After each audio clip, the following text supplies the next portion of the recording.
Assalamualaikum warahmatullahi wabarakatuh. Jumpa kembali di channel saya Andromeda Octoberia. Apa kabarnya teman-teman dimanapun kalian berada? Semoga selalu dalam keadaan sehat. Nah, sebelum kita lanjut ke informasinya, buat teman-teman yang baru bergabung dan menemukan channel ini, silakan untuk subscribe, nyalakan loncengnya. Tentunya channel ini akan terus mengupdate informasi yang bermanfaat buat teman-teman semua. Buat teman-teman yang sudah subscribe channel ini, saya ucapkan terima kasih. Nah, kita langsung ke informasinya.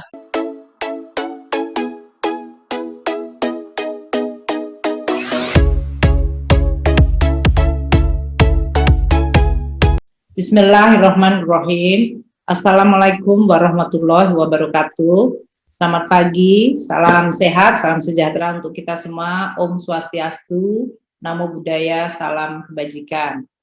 Yang saya sayangi dan saya harapkan sangat banyak para teman-teman media. Hari ini kita mengadakan konferensi pers yang berbeda.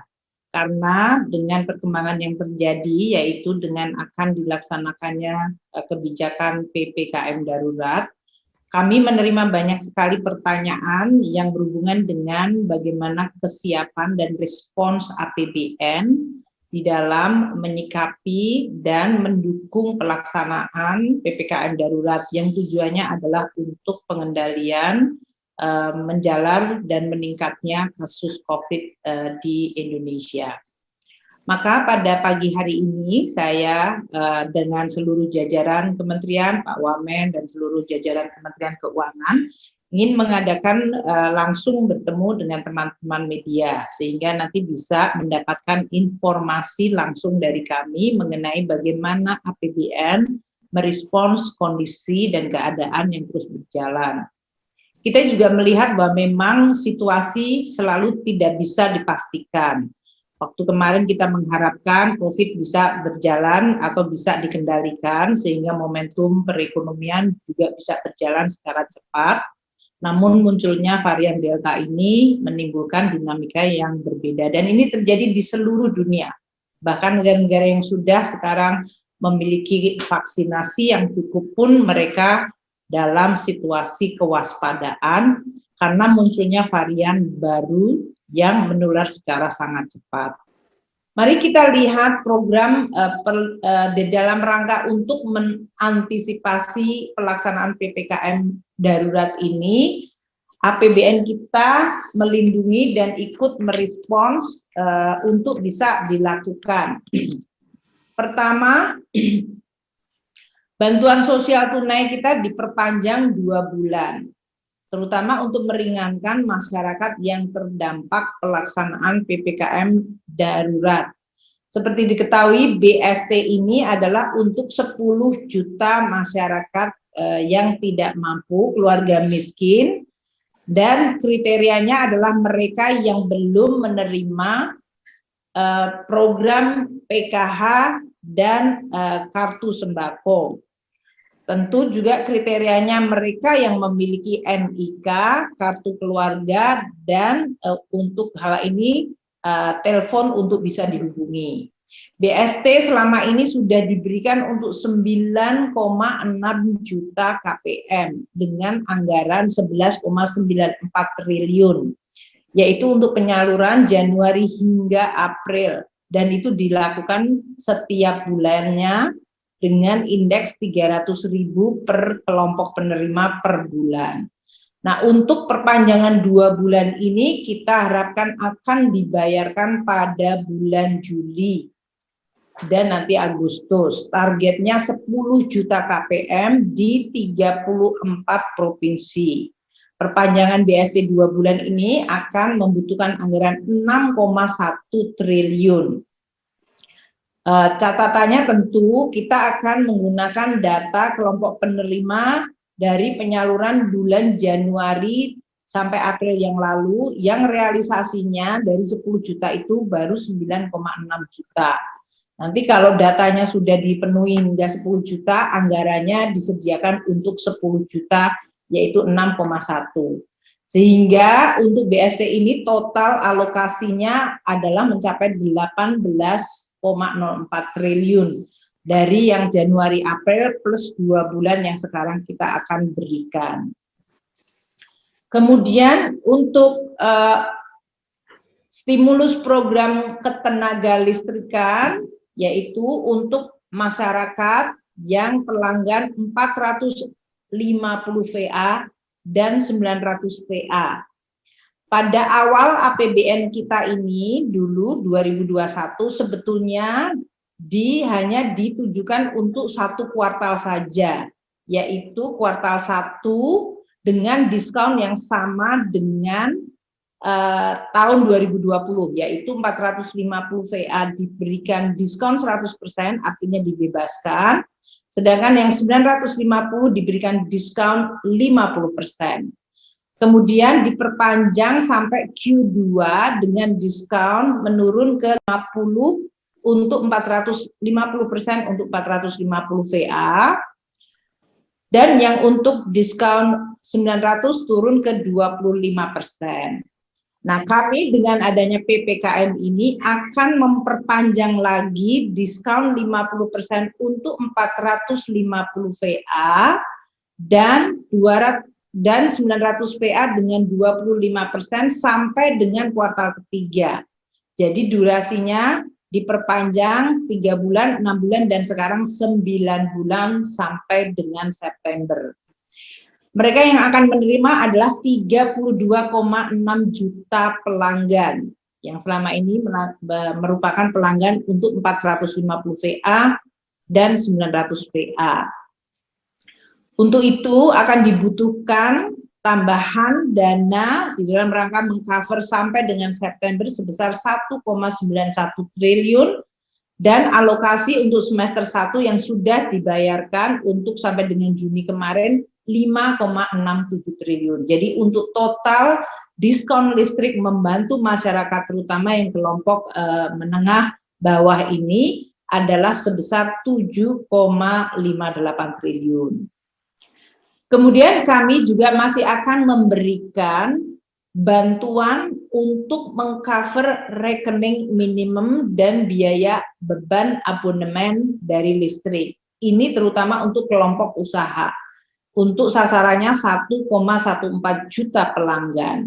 Ini kita juga perpanjang dari 6 bulan yang harusnya selesai Juni ini kita perpanjang hingga bulan September. Jadi skemanya untuk rekening abonemen ditanggung oleh pemerintah semuanya, terutama untuk para pelanggan bisnis, industri, dan sosial. Yang tadinya hanya 1 kuartal, kita perpanjang hingga kuartal ketiga. Meskipun dalam hal ini diskonnya diturunkan. Dari tadinya 100% ditanggung pemerintah, sekarang 50% ditanggung oleh pemerintah. Untuk perpanjangan ini maka akan dibutuhkan tambahan 420 miliar. Yang untuk semester 1 kita sudah mengcover 1,27 triliun.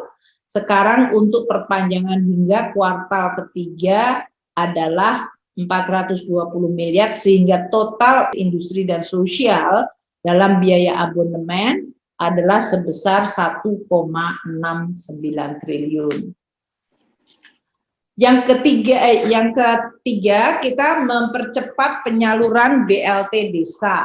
Ini juga akan sangat penting pada saat dilakukan PPKM darurat, terutama untuk zona-zona merah.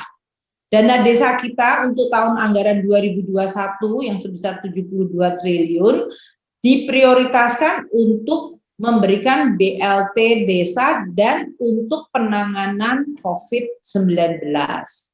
BLT desa ini diberikan kepada keluarga miskin atau yang tidak mampu atau rentan di desa dengan besaran 300.000 per kelompok penerima per bulan.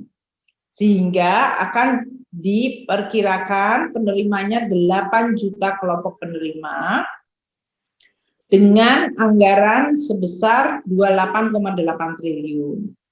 Sampai dengan Juli 1, penyaluran dana desa adalah sebesar 27,41 triliun atau 38,1% dari pagu 72 triliun total dana desa. Dan penggunaan dana desa untuk BLT desa yang sudah direalisir dari yang 27,4 triliun yang sudah ditransfer adalah sebesar 5,05 triliun atau masih 17,5% dari target. Dan ini juga penerimanya adalah sebesar 5,02 juta KPM. Ini 62,7% dari target 8 juta yang harusnya disasar. Artinya di dalam dana desa itu masih ada anggaran yang sangat memadai karena sampai bulan Juni ini baru 5 juta yang mendapatkan dan baru 5 triliun yang dibelanjakan.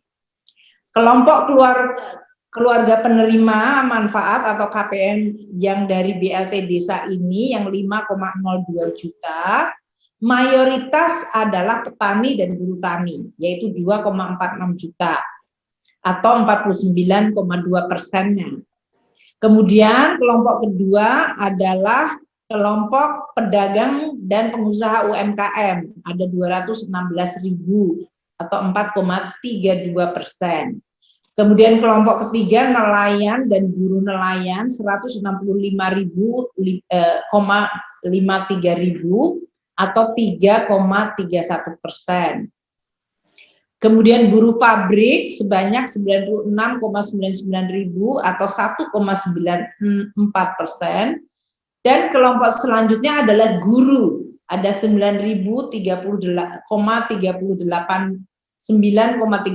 ribu yang masuk dalam kelompok guru atau 0,19%. Yang lainnya 1,5 juta adalah kelompok lainnya yang tidak masuk kategori petani, nelayan, pedagang, guru dan buruh pabrik.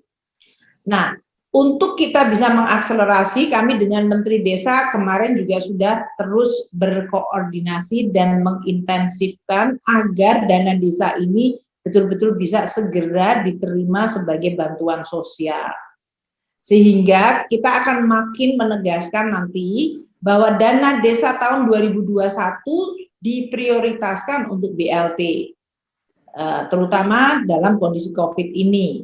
Kita juga memberikan relaksasi bagi penerima BLT desa, yaitu KPM atau kelompok penerima manfaat ditetapkan melalui review penduduk miskin di desa berdasarkan data dari kelompok penerimaan manfaat tahun 2020. Karena tahun 2020 yang lalu BLT desa itu sudah dilakukan dan mencapai 8 juta KPM. Sekarang ini dengan 5 juta, sebetulnya masih ada ruang untuk menambah penerima hingga tambahan 3 juta. Kemudian, Pak Darso tolong mute.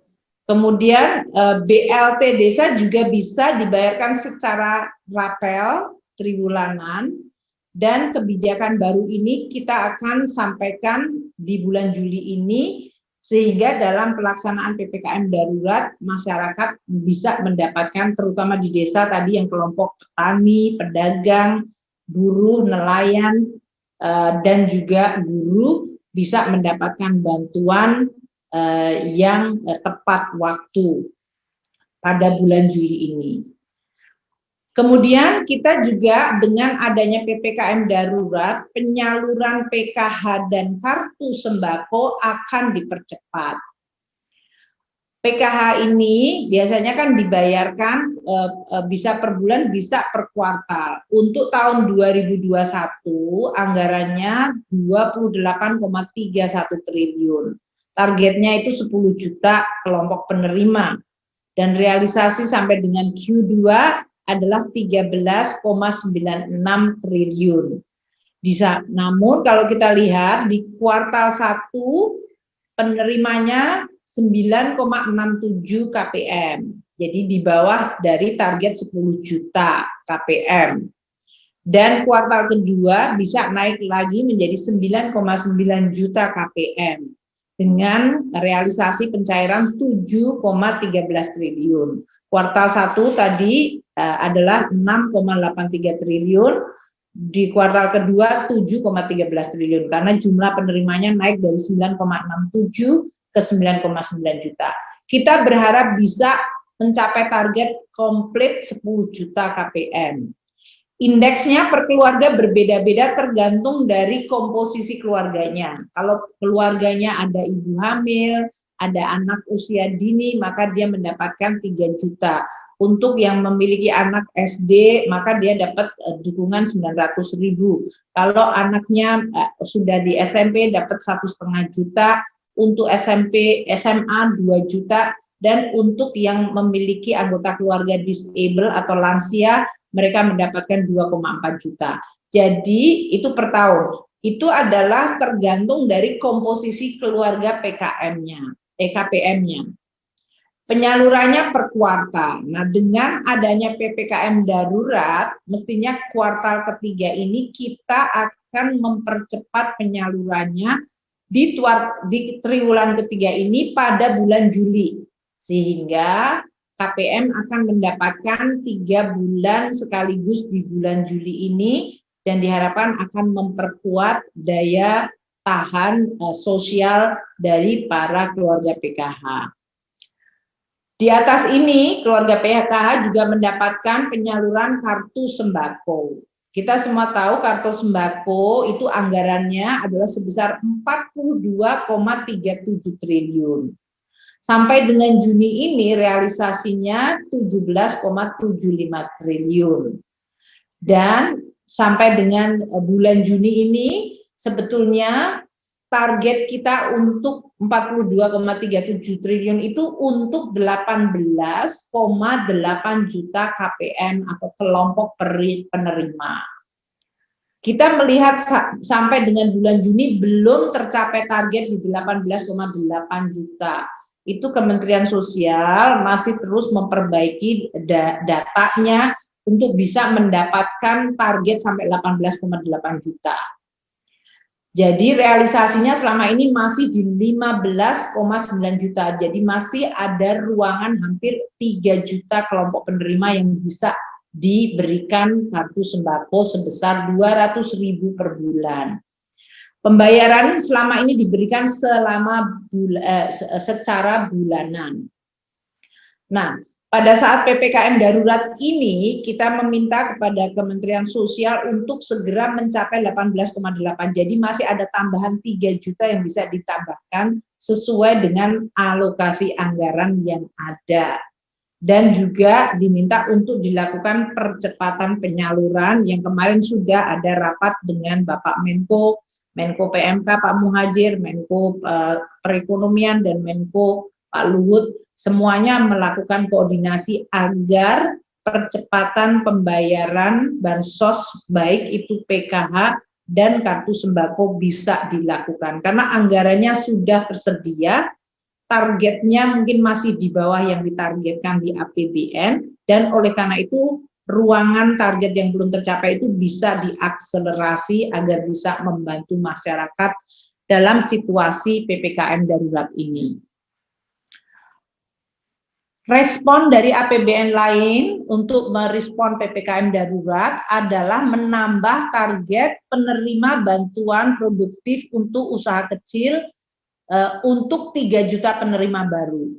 Seperti diketahui, untuk BPUM ini bantuan produktif alokasinya adalah 15,36 triliun. Targetnya untuk 12,8 juta usaha mikro, di mana mereka mendapatkan 1,2 juta bantuan produktif cash. Nah, kuartal 1 dan kuartal 2 baru terrealisir 9,8 juta yang sudah diberikan kepada usaha kecil. Realisasinya 11,76. Untuk PPKM darurat ini yang pada bulan Juli, kita berharap sampai dengan September untuk sisa anggarannya 3,6 triliun bagi 3 juta UMKM bisa diberikan, sehingga juga sekali lagi membantu masyarakat pada kondisi PPKM darurat. Manfaat bagi peserta untuk kartu itu adalah untuk BPUM. Jadi sekarang kita sedang mengakselerasi untuk pemberian 3 juta UMKM dengan bantuan 1,2 juta per usaha mikro ini, yang bisa dimulai dan diakselerasi pada bulan Juli hingga September nanti.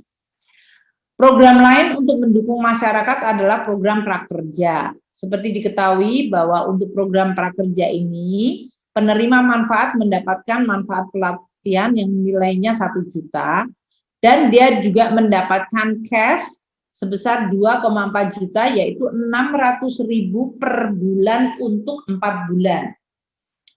Dan kita lihat juga bahkan mereka kalau mengisi survei, dia mendapatkan 150.000 untuk 3 kali survei. Jadi total manfaat setiap peserta adalah 3,55 juta dalam berbagai bentuk. Pelatihannya nilainya 1 juta, uang cash 2,4 juta, dan untuk mengisi survei 150.000. Realisasinya sampai dengan 30 Juni ini 10 triliun sudah tercairkan untuk 2,8 juta peserta.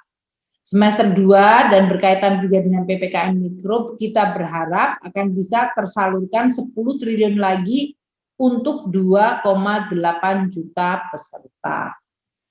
Jadi itu adalah dukungan APBN di dalam merespons kondisi COVID ini dan terutama dalam mengakselerasi sehingga dana APBN itu betul-betul bisa tersalur pada tepat waktu dan tepat target. Ini yang terus kita berkoordinasi dengan para menteri terkait dan juga tentu dengan daerah. Sekarang yang bagian kedua adalah APBN di dalam mendukung penanganan kesehatan. Karena ini juga sering muncul terutama mengenai insentif nakes dan tagihan rumah sakit. Kami akan sampaikan